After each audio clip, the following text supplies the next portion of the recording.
සමහරක් බැඳීම් තියෙනවා මේ ලෝකේ. දැන් අපේ තරුණ දරුවෝ බැඳීම් ඉස්සරහා පුදුමාකාර විදිහට අසරණයි.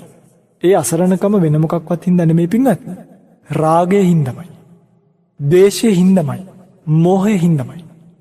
කෙනෙක්ට පුළුවන් නම් රාගයෙන් තොර බැඳීමක් ඇති කරගන්න. ලෙන්ගතු බැඳීමක්. කෙනෙක්ට පුළුවන් නම් ද්වේෂයෙන් තොර බැඳීමක් ඇති කරගන්න. දැන් මේ පින්තුල්ල බලයි ස්වාමිනී රාගයෙන් තොර බැඳීමක් කොහෙද? ඇයි මගේ පින්වත්නි ඔබ අහලා නැද්ද සංසාර ජීවිතේ ජීවත් වෙච්ච පාරමී පුරුපු මහ උතුමන් වහන්සේලාගේ කතා? ඔබ අහලා තියෙනවා රෝමියෝ ජුලියට් ගැන? ඔබ අහලා තියෙනවා රාධා ක්‍රිෂ්ණා ගැන? ඔබ අහලා තියෙනවා සාලි අශෝකමාලා ගැන? ඔබ අහලා තියෙනවා තාජ් මහල් හදපු කෙනා ගැන? හැබැයි බලන්න ඔබ දන්නවද කියලා සිද්ධාර්ථ යශෝදරා ගැන? සිද්ධාර්ථ කුමාරයාත් යශෝදරාවත් අතර තිබ්බ සංසාරක බැඳීම පිළිබඳව ඔබ දන්නවද බලන්න? නෑ. මේ ලෝකයේ තිබ්බ ලස්සනම බැඳීම සිද්ධාර්ථත් යශෝදරාවත් අතර ඇතිවෙච්ච බැඳීම. සංසාරගත ආදර බැඳීම ඉවර වුණේ මගේ පින්වත්නි නිකලස් බරි. යශෝදරාව අවසානයේදී පිරිනිවන් පෑවේ අභිඥාලාභීන් අතර අග්‍රස්ථානීය ලබලා කුටියට ගිහිල්ලා සැතපුණා. සැතපීලා තමයි ධානවලට සමවැදිලා පරිනිර්වාණයට පත් වුණේ. මේ සාංශාරික බැඳීම කොච්චරක්ද කියනවනම් මගේ පින්වත්නි අදටත් යශෝදරා මහරහත් මෙහෙණින් වහන්සේගේ ධාතුන් වහන්සේ නමක් අල්ලන්න සමතෙක් මේ ලෝකේ නැහැ. සාරා සංකේය කල්පලක්ෂයක් පුරාවටම සිද්ධාර්ථ කුමාරයා වෙනුවෙන් කැපකරපු උත්තම වස්තුන් නිසා ඒ ධාතුන් වහන්සේලාව කිසිම කෙනෙකුට අල්ලන්න පුළුවන් කමක් නැහැ. ඇල්ලුවොත් යම් කිසි කෙනෙක් හිස දෙකට මැද්දෙන් කැඩිලා වෙන් වෙනවා කියනවා. දෙවිවරු මේ යශෝදරා මහරහත් මෙහෙණින් වහන්සේට හරි ප්‍රිය නිසා දෙවිවරුන්ට මේ ධාතුන් වහන්සේලා නැතිකම මහා දුකක් වුණා පින්වත්නි. ඒ දුක නිසාම මොකද කළේ? පුච්චපු අලු ටිකක් අරගෙන තමයි දෙවිවරු දිව්‍ය ලෝකයේ සෑයක් තැන්පත් කරලා වන්දනා කරන්න පටන් ගත්තේ. ඒ තමයි යශෝදරාවගේ කැපකරපු ජීවිතේ තරම. දැන් මගේ පින්වතුන්ලා මගේ මේ රත්තරන් දරුවෝ මේක අහන බලන්නකො ඔබේ ජීවිතවල මෙහෙම ආදර හැඟීමක් තියෙනවද කියලා? නෑනේ. පින්වත්නි එදා සිද්ධාර්ථ මහ බෝසත්තුමාණන් වහන්සේ වෙසක් පුර පසළොස්වක පොහොය දවසේ මේ ලෝකයට බිහි වෙනකොට ඒත් සමගම මේ ලෝකයට බිහි වුණු අනිත් කාන්තාව තමයි එකම කාන්තාව තමයි යශෝදරාව. එදා ශාක්‍ය ජනපදයට කිලෝමීටර් ගණනක් එහා සුප්පබුද්ධ කියන රාජමාලිගාවේ උප්පත්තිය ලැබපු මේ කුමාරි ඉපදෙනකොටම ඇඟ පුරාම පින්වත්නි රස්මාලාවක් විහිදුණා කියලා සඳහන්. මුළු ශරීරයේම රත්තරන් පාටයි. සංසාර ජීවිතේ මහා පාරමිතාවක් පුරාගෙන ආවේ. මතු බුදු වෙන බෝසතාණන් වහන්සේ නමකට බිරිඳ වෙන්න පාරමිතා පුරාගෙන ආවේ. කොච්චර කාලයක්ද? සාරා සංකේය කල්පලක්ෂය. පින්වත්නි අග්‍ර ශ්‍රාවක වෙන්න පාරමී පුරන්න ඕනේ කල්පලක්ෂ 2යි. අම්මෙක් තාත්තෙක් වෙන්න ශ්‍රාවකයෙක් වෙන්න පාරමී පුරන්න ඕනේ මහා කල්පලක්ෂ 1යි. හැබැයි යශෝදරාව සිද්ධාර්ථ කුමාරයා යම් තැනක මම බුදු වෙනවා කියලා නීත විවරණ ගත්තනම් ඒ නියත විවරණේ ඉඳන් ළඟින් හිටපු එකම කාන්තාව තමයි යශෝදරාව කියලා කියන්නේ. පින්වත්නි එදා දීපංකර බුදුරජාණන් වහන්සේ සිද්ධාර්ථ කුමාරයාගේ ඒ කාලේ ආත්ම භාවය තමයි සුමේධ බෝසත් ආත්ම භාවය. සුමේධ බෝසතාණන් වහන්සේ තමන්ගේ ජීවිතය පූජා කරලා මහ පොළොවේ වැතිරලා ඉන්නවා. දීපංකර බුදුරජාණන් වහන්සේ මේ ආසන්නයට ඇවිල්ලා තමන්ගේ ස්වාමීන් වහන්සේලා දිහා හැරලා කියනවා ස්වාමීනි මහණෙනි මේ වැඩේ ඉන්න මහා වීර පුරුෂයා පුංචි පහේ කෙනෙක් නෙමෙයි. තවත් සාරා සංකේය කල්පලක්ෂයකින් ගෞතම නමින් ප්‍රඥාධික බෝධියෙන් සම්මා සම්බුද්ධත්වයට පත් වෙන මහ උතුමන් වහන්සේ නම.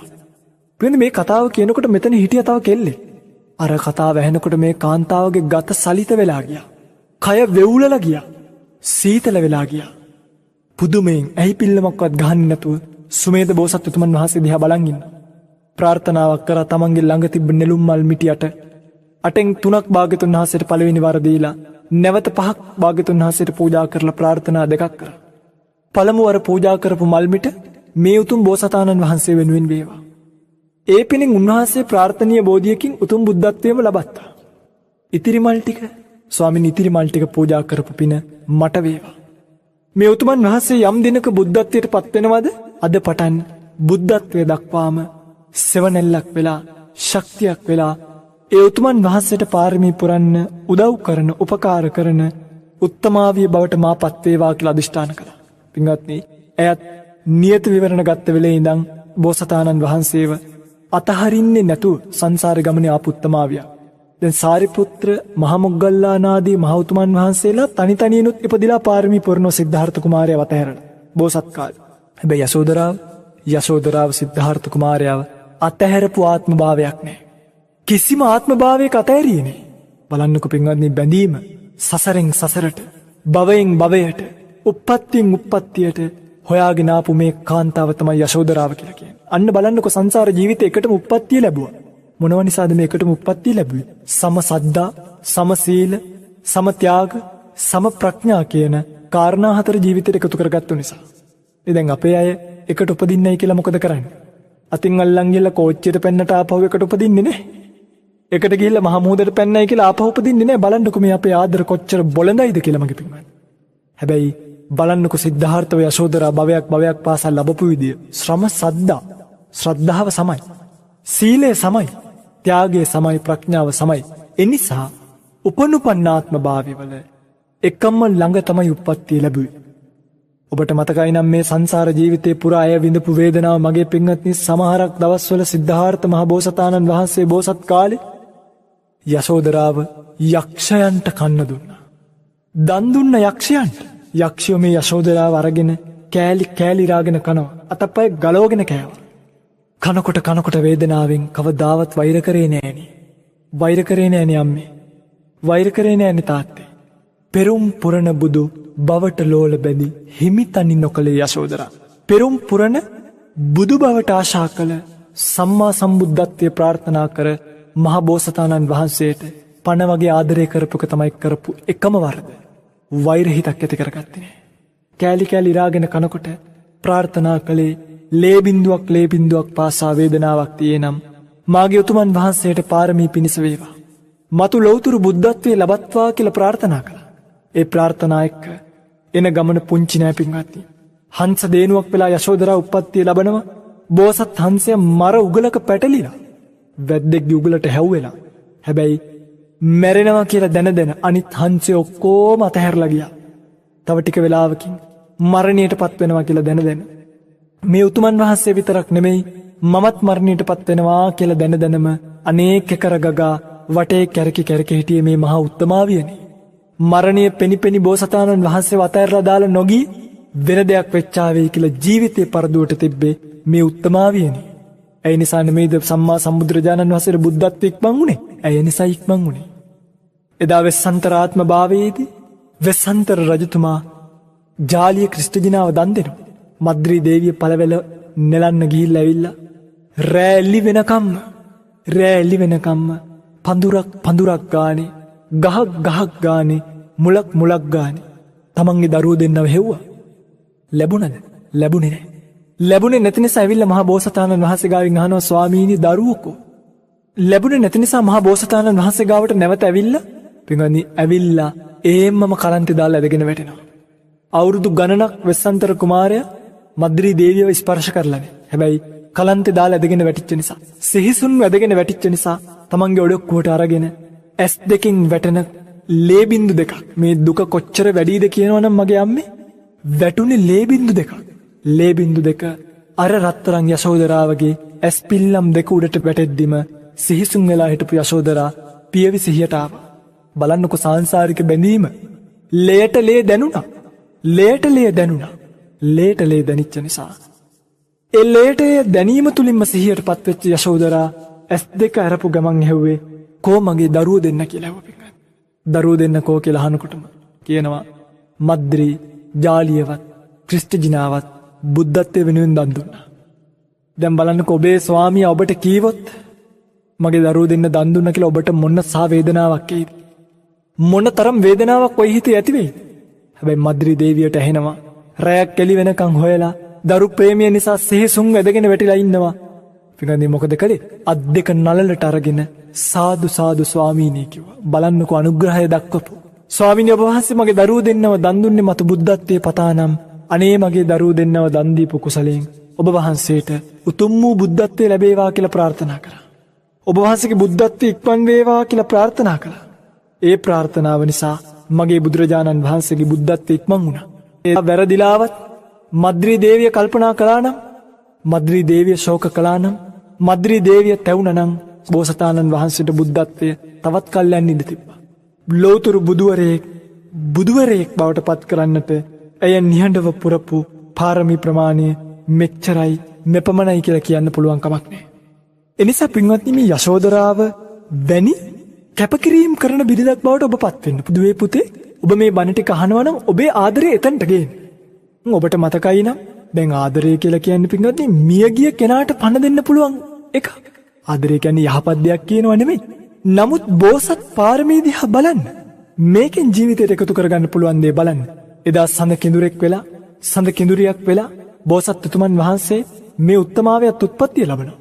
රජ කුමරගේ ඊතලේ වැදිලා සඳ කිඳුර එතනම මරණයට පත් වෙනවා.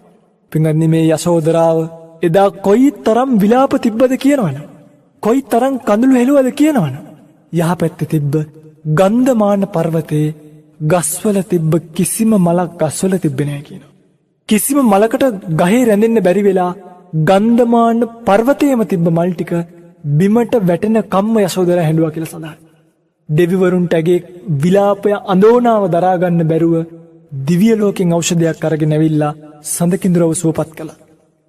බලන්න පින්වත්නි සැබෑ ආදරයට පුළුවන් මරණයට ජීවය දෙන්න. ඔබ අද කාලේ තියෙන සින්දු බලන්නකෝ. මේ ලෝකේ මහා දුකක් ඒ නිසා මේ ලෝකයෙන් පිට වී යමු ඊළඟ භවයේදී ආපහු හම්බ වෙමු. ඕක නෙමේ ආදරය. ඒකට කියන්නේ ආත්මාර්ථකාමීකම. ඒකට කියන්නේ කුහකකම. පරිත්‍යාග කරන්න පුළුවන් තැන්වල පරිත්‍යාග කරන්න. අතහරින්න පුළුවන් තැන්වලදී අතහරින්න. සෙනෙහසින් අතහැරීමම පරාර්ථකාමීව සිටීමම දුකින් තොරව කෙනෙක් බවට පත් කිරීමම පින්වත්නි බෝසත් චරිත වලින් අපිට බැඳීම් වලට ගන්න පුළුවන් ලොකු ආදර්ශයක්. බලන්න මේ උතුමන් වහන්සේලාගේ තිබ්බ සංයමය එදා මහෞෂධ පඬිතුමා වෙලා මහෞෂධ පඬිතුමාට බිරිඳක් හොයන්න සහෝදරිය උත්සාහ කරනවා. අක්කලා උත්සාහ කරනකොට මහෞෂධ පඬිතුමා කියනවා මේ අක්කේ මට බිරිඳක් මං හොයාගන්නම් කියලා. මොකද කළේ? රෙදි මහන කෙනෙක් විදියට වෙස් බලා ගත්තා. වෙස් බලාගෙන පාරේ යනවා. ඔන්නේ යනකොට සංසාර ජීවිතේ පාරමී පුරපු උත්තමාව ඉස්සරහට එනවා. අමරා දේවිය හරියට පින්වත්නි රත්තරන් කඳක් පාර දිගේ එනවා වගේ. අමරා දේවිය ඇවිදින්නේ හරියට ඇතින්නියක් පාරිනවා වගේ බර අඩි හෙමින් හඩි තියලා බිම බලාගෙන කොමල මුකුළු පාන්නේ නැතුව සංවර ගමනින් රන් කඳක් පාරෙනවා වගේ එන අමරා දේවියව මේ බෝසත්තුමාණන් වහන්සේ දැක්කා. බලන්න මේ කතාව ඇතුලේ අපිට ගන්න මොන තරම් ආදර්ශ තියෙනවද කියලා. දැකලා දැකපු ගමන් ගිහිල්ලා දඩස් ගාලා කතා කළේ නෑ. පළවෙනියට මැහුවා බැඳලාද කියලා. ඒකත් හැබැයි කටින් නෙමෙයි. ගුවන් විදුලිය නිසා පෙන්වන්න පුළුවන් කමක් නෑ. මෙන්න මේව කළා අත අරගෙන අත මිටිමෙලෙව්වා. අත මිටිමලෝල ඇහුවේ කාට හරි බැඳිලාද කියලා. බලන්නකෝ ඒ කාලේ තිබ්බ සංයමය. ඒ කාලේ තිබ්බ ඉවසීම. නේ? අද දැන්ක ඔබ ගෑනු ළමෙක්ව ලස්සන රන් කඳක් වගේ කෙනෙක්ව දැක්කොත් බැඳලාද කියලා අහනවා. දරුවෝ ඉන්නවද කියලා අහනවද? ඒව මුකුත් නෑනේ. පුළුවන් තරම් ගිහලා ටෙලිෆෝන් නම්බර් එක දීලා දුවන්න හදන්න. හැබැයි මේ උත්තමාණන් වහන්සේලාගේ බලන්න සංසාරගත ජීවිතේ ලස්සන පුරුදු ක්‍රියාත්මක කරපු යහපත් සිරිත් බැඳලාද කියලා අහනකොට අමරා දේවිය මෙහෙම කරලා ඇඟිලි ටික දිගෑරලා කිව්වා බැඳලා නෑ කියලා. ඒ නිසා තීරණය කළා කතා කරන්න. වැරදිලාවත් අමරා දේවිය බැඳලා කියලා කීවනම් ආපහු සැරයක් නම් හැරිලා බලන්නේ. ඒ තමයි සංවර සමාජයක ගති ලක්ෂණ. බලන්න මගේ රත්තරන් පිංගුතුල්ලා මගේ රත්තරන් දුවලා පුතාලා මෙතන ඉන්නවද කියලා. එතන නැත්තම් මේ බෝසත් චරිත වලින් මේ ආදර්ශය ගන්න. බැඳිලා නෑ කියපු නිසා ඇහුවා නම මොකද්ද කියලා. නම කීවද? නම කීවේ නෑ. ඔබෙන් ඇහුවොත් එහෙම ලස්සන පිරිමි දරුවෙක් ඇවිල්ලා නංගි නම මොකද්ද කියලා. ඔබ ඩෙන්ටිටි එකක් දීලා උප්පැන්නෙත් දීලා නේද? නෑ මගේ නම අහවල් මුදයන්සේලාගේ අහවලා කියලාත් කියයි. නංගි කොහෙද යන්නේ? කුල දෙටුවන්ට කැඳ ගෙනියනවා කිව්වා. දැන් බලන්නකෝ ඔබේ දරුවෙක්ගෙන් අහලා කුල දෙටුව කියන්නේ කවුද කියලා දන්නවද? උඩබිම බලයි. දන්නේ නෑනේ. කුල දෙටුව කිව්වේ දෙමව්පියන්ට. මහෞෂධ පඬිතුමා කල්පනා කරනවා අම්මා ඒ කාලේ වැඩ කරන්නේ නෑ සාමාන්‍ය. සහකාරියක් නෙනේ. සහකාරී කියන්නේ වැඩට කෙනෙක් නෙමෙයි ගේන්නේ මගේ වැඩට උදව් උපකාර වෙනස එක්කෙනෙක් වරන්. ඒ කාලේ අම්මා වැඩ කළේ නෑ වැඩ කළේ තාත්තා විතරයි. මහෞෂධ පඬිතුමා එකත් එකටම කල්පනා කළා එහෙනම් තාත්තා වැඩට ගිහිල්ලා ඇති. තාත්තටද කැඳ ගෙනියන්න කියලා. එහෙමයි ස්වාමීනි තාත්තට. තාත්තා මොකද කරන්නේ නංගි? මහෞෂධ පඬිතුමා අහනවා. තාත්තා මොකද කරන්නේ කියලා අහනකොට කීවා ඇය මගේ තාත්තා 1-2ක් කරනවා. මොකද කිව්වේ? මගේ තාත්තා 1-2ක් කරනවා කිව්වා. දැන් ඔබට කවුරු හරි කිව්වොත් එහෙම මගේ තාත්තා 1-2ක් කරනවා කියලා ඔබ හිතයි එහෙනම් විශ්වාසෙම කේලම් කියන එක කරන්නේ කියලා. මහෞෂධ පඬිතුමා කල්පනා කරනවා 1-2ක් කරනවා කියලා කීවනම් නිසකවම වී වපුරනවා ඇති. වී වපුරුවොත් ඒ කොට්ටාසිය දෙකොට්ටාසියක් තුන් කොට්ටාසියක් වෙලා ආපහු ලැබෙනවා. තාත්තා වී වපුරනවද කියලා ඇහුවා. වපුරනවා කිව්වා. පින්වත්නි බලන්න මේ කතාබහේ තියෙන ප්‍රඥාවන්තකම. මේ වෙලාවේ අමරා දේවිය අහනවා ස්වාමීනි කැඳ බොනවද? පෙරත්ත කර කර අහපු නිසා කිව්වා කැඳ ටිකක් බොමු කියලා. ඒ කරලා මහෞෂධ පඬිතුමා ඉඳගෙන කල්පනා කරනවා ඇය මට කැඳ දෙන්න කලින් අත හොදන්න වතුර දුන්නේ නැත්තම් මං ඇයව මෙතනම දාලා යනවා කියලා. අන්න බලන්නකො ප්‍රඥාවන්තය හැමතිස්සෙම උත්සාහ කරන්නේ අතහරි. සංසාරේ පින තියෙනවා නම් සසරේ පාරමිතාව පුරලා තියෙනවා නම් ලබන්න කොච්චර අතහැරියත් ලැබෙනවා. ප්‍රඥාවන්තය හැමතිස්සෙම අතහරින්නේ හැමතිස්සෙම උත්සාහ කරන්නේ අතහරින්න. මුලින්ම අත හොදන්න වතුර දුන්නා ඊළඟට කැඳ දුන්නා. බලන්නකො මේ ප්‍රඥාවන්ත කතාබහ පටන් ගත්තේ කැඳ වලින් මේ ආදරය ඉවරුනේ නිකලස් බව. අද ආදර කතා පටන් ගන්නේ චොකලට් වලින් රෝස මල් වලින්. එදා පටන් ගත්තේ කැඳ වලින් පටන් අරන් නිකලස් බවින් ඉවර වුණා. අද චොකලට් වලින් පටන් ගන්නවා අවසන් වෙනකොට කැඳක් නැහැ. විවාහ වෙන්න තියෙන හදිස්සිය නැහනේ. මේ දෙක කසාද වෙන්න ගියාම ඒ ඉවසීම නැහනේ. ඒ ආදරේ නැහනේ. චොකලට් වලින් පටන් ගත්තට වැඩක් නැහැ. අවසාන වෙනකොට කැඳක් නැහැ. එදා කැඳ වලින් පටන් අරන් අවසානයේදී නිකලස් බව දක්වා මේ ආදර කතාව ගියා. මහෞෂධ පඬිතුමා ගෙදර ගියා. ගෙදර ගිහිල්ලා හවස් වෙනකොට කහවණු 1000ක් උපදවාගෙන බලන් ඉන්නකොට අමරා දේවිය හවස ගෙදර එනවා. ඉනට දරමිටියකුයි හිසට පලාමල්ලකුයි තියාගෙන. පලාමල්ලයි දරමිටියයි අරගෙන එන අමරා දේවිය දැක්කා මහෞෂධ ගෙදර ඇවිත්. මොකද කළේ? දරමිටිය එතනම බිමින් තිබ්බා. පලාමිටිය අතට ගත්තා. පිටිපස්ස පැත්තෙන් තමයි ගේ දොරින් ඇතුළට ආවේ. දැන් ඔබ එහෙම දැක්කනම් යනකොට ගෙදරට පිරිමි දරුවෙක් ඇවිල්ලා ඉන්න ඔබ මොකද කරන්නේ නේ? පොඩ්ඩක් විහිළුවකුත් කරලා මුකුළුවකුත් කරලා ගේ ඇතුළට යයි. හැබැයි ඒ කාලේ එහෙම නෑනේ. බලන්නකො මේ සංවරභාවය. ගෑන් ළමෙක් ගාව තියෙන්න ඕනේ සංවරභාවය බලන්නකො. ගේ පිළිකන්න පැත්තෙන් තමයි ගෙට ආවේ. එකම ගෙදර ඉන්නවා දෙන්නට දෙන්න වචනයක් කතා කළේ නෑ. අතින්වත් ඇල්ලුවේවත් නෑ. දැන් මගේ පිංගතුල්ලා මගේ දරුවෝ කල්පනා කරලා බලන්නකො.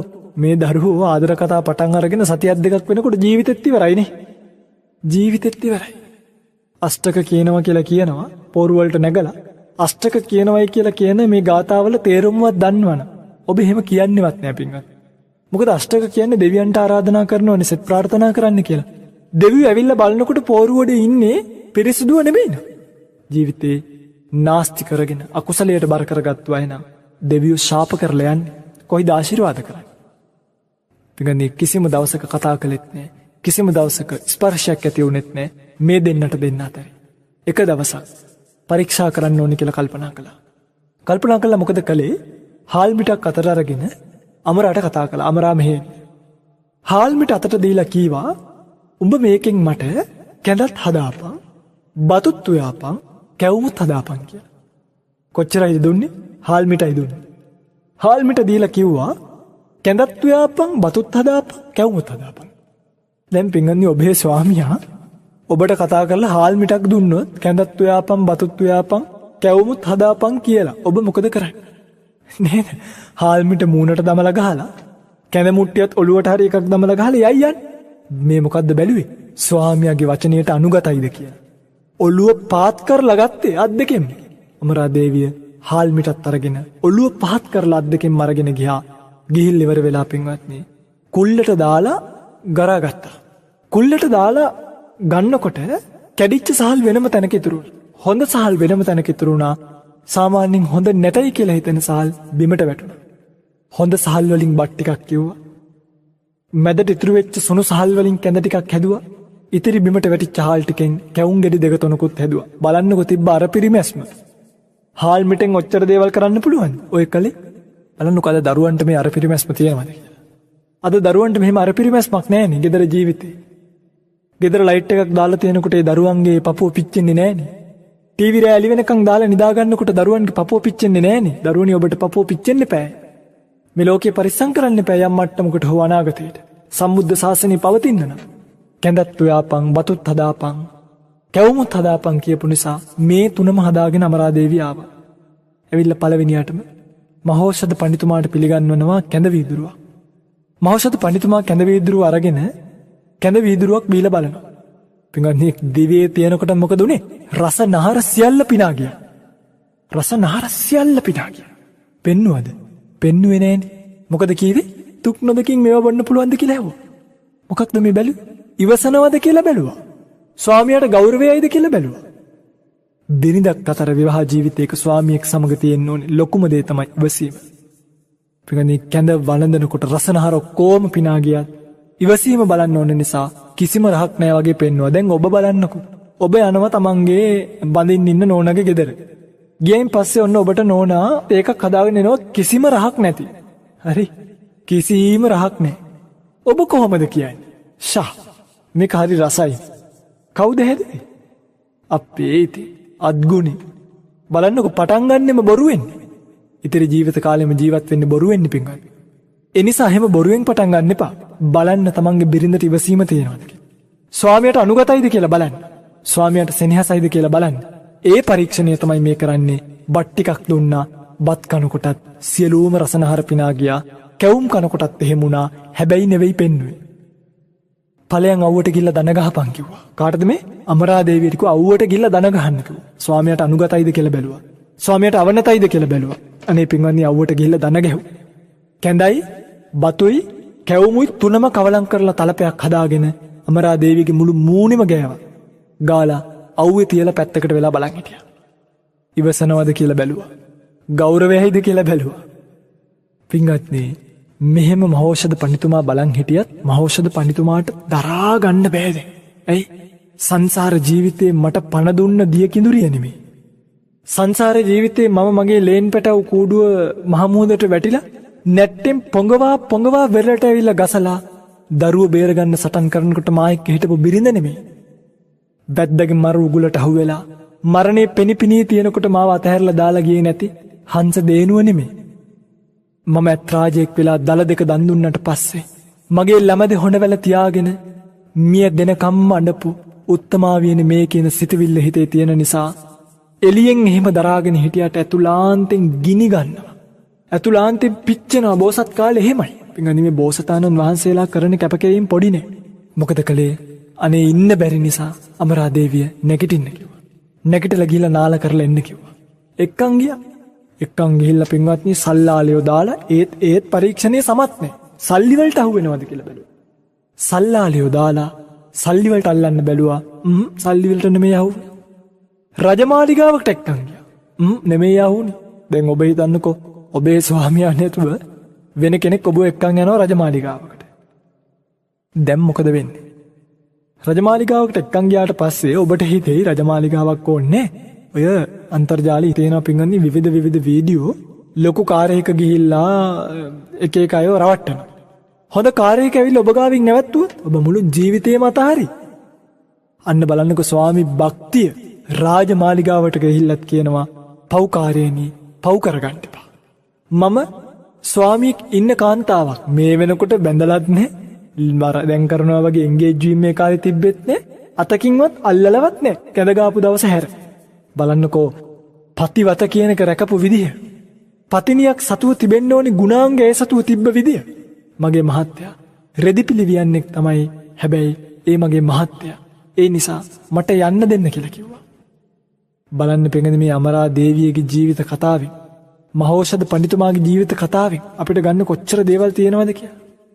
පුදුමාකාර කැපකිරීම කළේ. සමහර කාලවල වල මේ බැඳීම තද නිසා එකිනෙකාට වෙන් වෙන්න බෑ.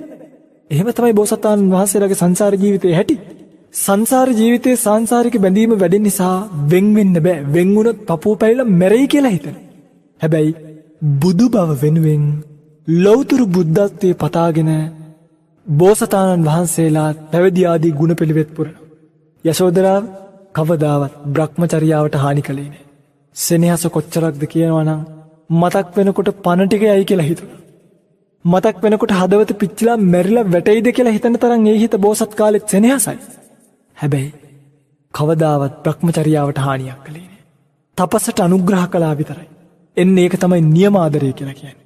දැන් ඔබේ ස්වාමියා බලන්නකෝ ඔබට සංසාර ජීවිතේ කලකිරලා මහාන වෙන්න යන්න ඕනි කිව්වොත් යන්න දෙයිද කියලා. එවැනි අසත්පුරුෂයොත් එක්ක කුමන ජීවිතයක්? සතුටක් සැපක් නම් පින්වත්නි එවැනි ජීවිතවල ලැබෙන්නෙම නැහැ. ඒ නිසා නිකලස් බවින් ඉවර වෙන බැඳීමක් බවට පත් කරගන්න මෙන්න මේ උත්තමාවියන්ගේ ජීවිත කතා තමන්ගේ ජීවිතයට එකතු කරගන්න. ඒකතු කර ගැනීම තුළ ඔබට පුළුවන්කම ලැබෙනවා මේ භවගාමී ගමනේ සනසිල්ලේ ජීවත් වෙන්න නිවන් දකින ආත්මය දක්වාම. ඒ විතරක් නෙමෙයි ඒන් රැස් වෙන අප්‍රමාණ කුසල් නිසා නිර්වාණ ධාතුවත් ඔබට වැඩි කාලයක් යන්නට මත්තෙන් නම් හමු වෙනවාමයි. පින්වත්නි මෙන්න මෙහෙම ගෙවාගෙන ආපු ජීවිතය බලන්නකෝ අවසාන ජීවිතය. යසෝදරා ඉපදුනේ 70ක්ම ගාණක් එහා. සිද්ධාර්ථ ඉපදුනේ 70ක්ම ගාණක් මෙහා. එදා සිද්ධාර්ථ කුමාරයා ශිල්ප දක්වනවා. අනිත් රජවරු හිතුවා සිද්ධාර්ථ කුමාරයා කියන්නේ මහා සුකුමාල කෙනෙක් කියලා. ශිල්ප දක්වන්න තියා කිසිම දෙයක් කරන්න බැරි. ඇයි? රැයට නිදාගද්දිත් සේවකයෝ 4 දෙනෙක් සේසතක් අල්ලනවා පින්නවදී කියලා. ඇන්ද මේ වහල ගහලා මාලිගාවේ ඇතුළේ සේසතක් දරාගෙන ඉන්නේ පින්නවදී. බලන්නකො මගේ පින්වත්නි. ඒ තරම් සුකුමාල නිසා කිසිම කෙනෙක් කැමති වුණේ නැහැ තමන්ගේ දියණියව සිද්ධාර්ථට දෙන්න. හේතුව මේ සුකුමාල කුමාරයාට කොහොමද කුමරු දෙන්නේ? කවදා හරි යුද්ධයක් ආවොත් පැනලා යයිනේ කියලා කිව්වා. ඒ නිසා කුමරියන්ව දෙන්නම් හැබැයි ශිල්ප දක්වන්න කියලා කිව්වා. ශිල්ප දක්වන්න කියනකොට සුද්ධෝදන රජතුමා ඇවිල්ලා කුමාරයාට කියනවා කුමාරය ශිල්ප දක්වන්න පුළුවන්. පුළුවන්. සාරා සංකේ කල්පලක්ෂයක් දක්වපු ශිල්පත් එක්ක සිද්ධාර්ථ කුමාරයාට මේ ශිල්ප මොකක්ද? ශිල්ප දක්වන්න. අංගනයක් පිරෙන්න රාජකුමාරිකාවොත් අම්මලා තාත්තලාත් රැස් කරා. මේ ඈත කෙළවරක වැඩ ඉන්නවා පින්බර යශෝදරාව සාරා සංකේ කල්පලක්ෂයක් පාරමී පුරාගෙන ඇවිල්ලා හිමිකාරීත්වය ගන්න බිම බලාගෙන රන් කඳක් තිබ්බා වගේ ඉඳගෙන ඉන්නවා. සිද්ධාර්ථ කුමාරයා අශ්වයා පිටේ යනවා. යන අශ්වයාගේ පිටෙන් පයින්නවා. දුවන අශ්වයාගේ කරට නගිනවා. යන ගමන් අහසට පැන නැගලා පිනුම් ගහලා අශ්වයාගේ පිටට පනිනවා. විවිධ ශිල්ප දක්වනකොට හැම කෙනෙක්ම බැලුවා මෙවැනි ශිල්ප දක්වන්න කෙනෙක් නම් මේ රාජ්‍ය තුල නැහැ. හැමෝම තමන් හිටපු තැන් වලින් නැගිටලා කිව්වා අපේ දුවව දෙනවා අපේ දුවව දෙනවා අපේ දුවව දෙනවා කියලා. දසදහසක් ඔළුව අතර පෙනුනේ එකම ඔළුවයි රන් කඳක් වගේ යශෝදරාව දැක්කා. සංසාර ජීවිතේ නියමිත තැනට පාරමී පුරාගෙන ඉන්න මේ උත්තමාවි. බලන්න මගේ පින්වත්නි ඔබ සුදුසුකම් සම්පූර්ණ කළොත් කොහේ කොතන හිටියත් ඔබට ඔබේ ප්‍රාර්ථනාව හමු වෙනවාමයි. ඔබට ඔබේ තැන හමු වෙනවාමයි. ඒ තැනට කලබල වෙන්න. ඒ තැන වරදවා ගන්න එපා. අද ළමයි බොහෝ දෙනෙක් කරන වැරද්දක් තමයි මේ පුංචි කාලෙම පාසල් කාලෙම ප්‍රේමයන් වලට පැටලෙනවා. තමන්ට තේරුමක් එන්න කලින් ප්‍රේමයන් වලට පැටලිලා තමන්ගේ සංසාර ජීවිතේ තමන්ට සැප විඳින්න හෝ තමන් ජීවිතේ කරගත්ත කුසලයට අනුව පුරණ පාරමිතාවට අනුව කෙනෙක්ව හමුවීමට පෙර පැටලිලි ඇති කළ ගන්නවානේ. පස්සේ හමු වෙනකොට ඔක්කොම සිද්ධ වෙලා වෙන්න ඕනි දේවල් වෙලා ඉවරයි. එතකොට දුක් විඳින්න තියෙනවා මිසක් පුරපු පාරමිතා විපාකයේ ජීවිතේ නෙලා ගන්න බැරි වෙනවා. ඒ නිසා මගේ රත්තරන් දුවල පුතාලා මේ පුංචි කාලෙම කලබල වෙන්න එපා. ඔබ පුරපු පාරමිතාවට අනුව ඔබට નિયમિત කාලෙදී નિયમિતම කෙනා නිසකවම ලැබෙවි. ඒක වළක්වන්න කිසිම කෙනෙකුට පුළුවන් කමක්. එදා යශෝදරාවටත් අවුරුදු 16යි. සිද්ධාර්ථ කුමාරයාටත් අවුරුදු 16. විවාහ වුණේ අවුරුදු 16 දී. දැන් ඉතින් අවුරුදු 16 දී විවාහ වුණා නම් අපේ ස්වාමීන් වහන්සේ ඒ කාලෙත් බොහොම පොඩි කාලෙන් විවාහ වෙලා තියෙනවා. ඒ කාලේ අවුරුදු 16 කියන්නේ අද කාලේ අවුරුදු 16 වගේ නෙමෙයි. අද කාලෙන් අවුරුදු 24ක් 25ක් විතර වයස් ප්‍රමාණයක්. ඒ කාලේ අවුරුදු 16ක තරුණියක් ගාව තිබ්බා. ඒ නිසායි 16න් විවාහ වුණේ. අවුරුදු 13ක් යනකම් අවුරුදු 29 දී තමයි රාහුලව ලැබුණේ. අවුරුදු 13ක් යනකම් දරුවෝ හිටියේ. කලබල වුණාද? දික්කසාද වෙලා ගියාද? නැන්දම්මල රණ්ඩු කරාද? නෑනේ මගේ පිංගත්. කිසිම දෙයක් කරේ නෑ. අවුරුදු 13 ඉවසන් හිටියා. බලන්නකෝ තියෙන ඉවසීම. අද අපේ දරුවන්ට නැති ඉවසීම බලන්නකෝ. ඉවසකින් ඉඳලා රාහුල මහා පිංකදක් රත්තරන් කඳක් වගේ යශෝදරාවගේ කුසින් මේ ලෝකෙට බිහි වෙනවා. එදා යශෝදරාට රාහුල ඉපදිච්ච දවසේ වෙනද කිසිම දාක සිද්ධාර්ථ කනකම් කාපු නැති, සිද්ධාර්ථ නිදාගන්නකම් නිදාගත්තේ නැති යශෝදරාවට සමහරක් විට දරු ප්‍රසූතියෙන් ලැබිච්ච වේදනාව නිසා නිින්ද ගියා වෙන්න පුළුවන්. සමහරක් විට මට හිතෙනවා ඒ නිින්ද සිද්ධාර්ථට යන්න අවකාශ සලසවලා නිදාගත්ත නිින්දක්ද කියලා. සිද්ධාර්ථ කුමාරයා සතර පෙර නිමිති දැකලා කලකිරිලා උළුහව්ව ගාවට ඇවිල්ලා බලනවා රත්තරන් කඳකගෙන් රත්තරන් කඳක් කිරිබොනවා වගේ. මැණික් කරඬුවක් කටේ තියාගෙන කිරිබොනවා වගේ රාහුල කුමාරයා කිරිබොන්නේ.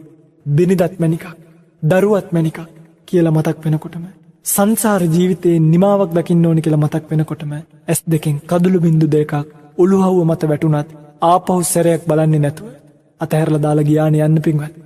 බලන්නකො මහා උතුමන් වහන්සේ නමක් කරන කැපකිරීමක මහත කල්පනා කරනවා එක බිරිඳද එක දරුවද ලෝක සත්‍යයද කියලා කල්පනා කරලා එක බිරිඳත් එක දරුවත් අතහැරලා ලෝක සත්‍යය වෙනුවෙන් තමන්ගේ ජීවිතය අතහැරියා. තමන්ගේ සතුට අතහැරියා. තමන්ට විඳින්න ලැබිච්ච ජීවිතය අතහැරියා. රම්ම්‍ය සුරම්ම්‍ය සුබ මාලිගා යශෝදරාවත් රාහුලවත් එක්ක අතහැරලා දාලා ගියා. පහුවදා චන්නගෙන් අහනවා යසෝදරාව චන්න කෝමගේ හිමිසඳු. චන්න කියනවා සතර පෙර නිමිති දැකලා කලකිරීම උපදවාගෙන සිද්ධාර්ථ කුමාරයා අභිනිෂ්ක්‍රමණය කරනවා. දරුවෝ ඉපදිච්ච දවසේම ඔබේ මහත්ය ඔබව දාලා ගියොත් ඔබට පළවෙනියට මතක් වෙන්නේ කාවද? උසාවිය. වන්දි නඩුවක් දාන්නේ කොහමද? පොලිසිය ඇන්ට්‍රියක් දාගන්නේ කොහමද? එද කොච්චර හෙනෙILLයිද? අනේ මගේ පින්වත්නි, සංසාරේ පුරාවම සාරා සංකේ කල්ප ලක්ෂයක්ම මේ උතුමන් වහන්සේ වෙනුවෙන් අඬලා අදත් ඇගේ ඇසට කඳුලක් කිනුවා. හැබැයි උනනකොටම හිතට ආව එකම ප්‍රාර්ථනාවයි මම මේ විඳින වේදනාව මාගේ ස්වාමියාට නම් නොදැනේවා. ඔබ කොහොමද හිතන්නේ? මම විඳිනවා වගේ 100,000 වාරයක් විඳවපන්. මට මේ වුණා වගේ 100,000 වාරයක් ගුණයකින් උඹලා විඳවන්න ඕනේ. ඔන්න ස්වාමියාට සාප කරන විදිය. ඔන්න බිරිඳට සාප කරන විදිය. හැබැයි බෝසත් චරිත කල්පනා කළේ එහෙම නෙමෙයි. මං විඳෙව්වට කමක් නෑ. මගේ රත්තරන් ස්වාමියා නොවිඳත්වා. මගේ රත්තරන් භාර්යාව මේ විඳීම නොවිඳත්වා කියලා කල්පනා කළා. අන්න බලන්න බෝසත් පාරමී. ඈතට දුවගෙන ගිහිල්ලා සඳලු තලයට වෙලා හිමාලය දිහා බලාගෙන කල්පනා කරනවා ස්වාමීනි, ඔය සිරිපතුල් වල වැලි කැට ඇනිලා ඔබට රිදෙනවා ඇති. ස්වාමීනි, මේ ඉර බැහැගෙන යන වෙලාවේ මට දුවගෙන එන්න හිතුණත් මට තාම දුවගෙන එන්න හයියක් නෑ. ඒ නිසා ස්වාමීනි, ඔබ වහන්සේ යන තැන් ගස්වල ඔබ වහන්සේ ප්‍රිය ගෙඩිම හටගත්තා. යන තැන දෙවියෝ පරිවාර සම්පත්තිය විදියට ලැබේවා කියලා ආශිර්වාද කළා. ඒ ආශිර්වාදයත් එක්ක 6 අවුරුද්දක් දුෂ්කර ක්‍රියා කරලා ලෞතර බුද්ධත්වයට පත් වෙලා හරියටම බුදු වෙලා අවුරුද්දකින් තමයි ආපහු කිඹුල්වතට වැඩම කරේ. වැඩම කරලා යශෝදරාවට ආරංචි වෙනවා සිද්ධාර්ථ කුමාරයා පිඬුසිඟා වඩිනවා කියලා. පිණ්ඩපාතය බෙදන්න ගියේ නෑනේ පින්වත්නි. යයි තරහ නිසානේ. තරහ නිසා නෙමෙයි. පිණ්ඩපාතය බෙදන්න තියා සිද්ධාර්ථ කියන නමවත් අහන්න තාමත් යශෝදරාට හයියක් නෑ. ඒ ඇස් දෙක දිහා බැලුවොත් පපුව පිච්චිලා මැරිලයි කියන බයට ගියේ නෑ පින්වත්නි. ඒ නිසාම ලෞතර සම්මා සම්බුදුරජාණන් වහන්සේ යශෝදරාව හොයාගෙන ඇවිල්ලා එදා කඳුළු බින්දු දෙකක් වට පුළුව උඩම හිටගෙන යශෝදරා කියලා නම කියලා ආමන්ත්‍රණය කළා.